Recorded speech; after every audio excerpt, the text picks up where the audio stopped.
திருமண சாதிவரியை தூண்டிவிட்டு கலவரத்தை நடத்தி அதை விளம்பரத்தை தேடக்கூடியவர்களாக இருந்தால் இந்த திருமாவளவன் 10 ஆண்டுகளுக்கு முன்பே தமிழ்நாட்டில் மிகப்பெரிய சக்தியாக வளர்ந்திருப்பான். நான் அப்படி விரும்பியது கிடையாது. எத்தனையோ இடங்களில் என் கண் முன்னால் படுகொலைகளை பார்த்திருக்கிறேன். ஆனால் என் தோழர்களை கட்டுப்படுத்தி வைத்திருக்கிறேன்.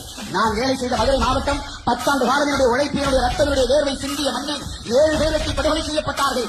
அந்த நேரத்தில் ஒரு சிறு மணிக்கல்லை கூட எடுத்து பேருந்துரை எரியவிடாமல் பார்த்துக் கொண்டிருந்தான் திருமாவளவன். ஒன்றை சொல்ல கடமைப்பட்டிருக்கிறேன். ஒரு கலவரத்தை தூண்டுவதற்கு ஒரு ரவுடி போதும். ஆனால் பல்லாயிரக்கணக்கான மக்களை கட்டுப்படுத்துவதற்கு ஒரு தலைவன் தேவை. ஆகவே நான் ரவுடியாக இருக்க விரும்பவில்லை.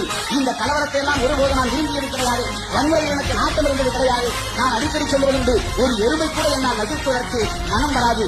ஆகவே அப்படிப்பட்ட வன்முறையில் நாட்டமில்லாத நாங்கள் வன்முறை எங்கள் மீது திரிக்கப்படுகிற போது, எங்களுடைய மக்கள் அனாதையாக கொல்லப்படுகிற போது, சாதாரண மக்கள் அடிவாங்குகிற போது, அவர்களின் வீடுகள் கொடுக்கப்படுகிற போது, ஆட்சியாளர்கள் கூட கண்டுகொள்ளாமல் இருக்கிறார்களே என்றுதான் இந்த இதயம் குமர்கிறதே தவிர